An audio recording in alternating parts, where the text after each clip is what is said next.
il y a une question que je vais vous poser. Où est-ce que vous pouvez nous parler de l'EMA, finalement, et par qui est-elle financée? Ça c'est quand même assez formidable aussi. Oui. Hein. Mais on découvre plein de choses comme ça. Bon, moi, c'est mon premier mandat, hein, je suis humble. Donc, moi, je suis arrivée là-dedans, j'ai commencé à ouvrir les dossiers. Je me suis dit, mais c'est juste incroyable. Chaque dossier que vous ouvrez, vous voyez, je vais arriver sur Emma, mais vous voyez que c'est Amazon et des grosses sociétés comme ça ont tous les marchés, sont sur tous les marchés de l'Europe. Et puis, l'EMA, c'est donc l'Agence européenne du médicament. Donc, c'est une agence qui a été mise en place depuis longtemps pour qu'ils valident, en fait, et c'est bien, c'est pour les consommateurs, c'est pour un peu harmoniser pour chaque État membre, qu'il y ait un peu la même, les mêmes règles pour chaque médicament, ce qui est pas mal en soi. Mais le problème, et là on le voit avec les vaccins, où moi j'ai rencontré Madame Emma Cooks dans mon bureau. Alors c'est toujours pareil, politiquement correct. Très peu de moyens, en fait. Beaucoup de CDD. Moi, j'étais étonnée, ils sont 800. La moitié, c'est des permanents. Beaucoup de stagiaires et de CDI. Ils viennent tous d'un laboratoire où ils ont vécu. Voilà. Donc, conflit d'intérêts, c'est limite. Ouais. Et puis, ils sont financés à 86% par les laboratoires. Ouais. Donc, ça peut poser problème parce que, voilà, on sait bien que quand il n'y a pas de neutralité dans les sponsors, voilà, quand il y a un sponsor qui vous sponsorise, à un moment donné, vous pensez à lui quand il faut prendre une décision. C'est humain. Donc, ça pose problème, voilà, en termes de conflit d'intérêts.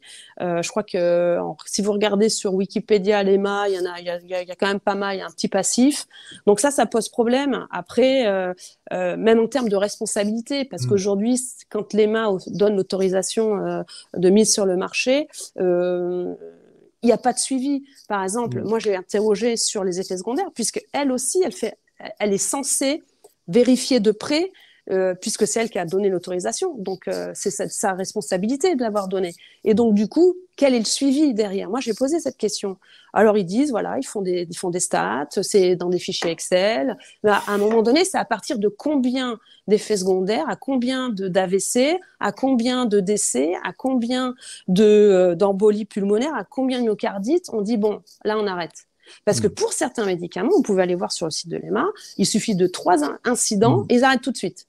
Voyez, alors que là, pour tous les rapports, c'est très intéressant, tous les rapports qu'ils mettent en ligne, il y a à chaque fois en gras à la fin du rapport, il y a écrit « Attention, le lien établi entre l'effet secondaire et le vaccin n'est pas tout à fait établi ». Et on le voit bien, les troubles menstruels. Ça fait depuis le début, depuis la campagne de vaccination. Et j'avais reçu Mélodie du collectif Mon Cycle. Je les avais invités à l'époque. C'était au tout début. Il y avait beaucoup de témoignages. Ils ont été après auditionnés au Sénat. Donc, il y avait des éléments. Et vous avez vu le déni qu'il y a eu pendant tout ce temps-là. Il y a eu un déni, le rapport de la pharmacovigilance. Une violence verbale, Virginie. Une violence verbale, un traitement absolument dégueulasse. Mais même du ministre, même ministres qui ont minimisé, ils ont eu du mépris. Attendez, c'est bon, si elle a règle pendant 3 mois, on ne va pas en faire tout un cinéma. Un mépris, du je m'en foutisme. Enfin bref.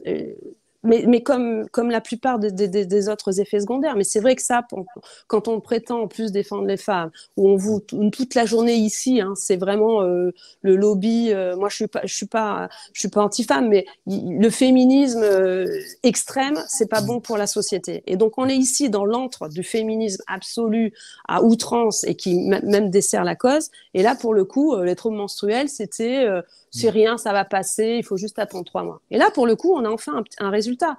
Mais vous voyez que même avec cela, avec le nombre, avec des drames, parce qu'il y a des femmes qui ont vécu des drames, et je pense que vous l'avez relaté avec tous les témoignages, des drames, non, on continue. Ça pose pas on continue, et 2, il n'y a pas de mise en responsabilité des laboratoires.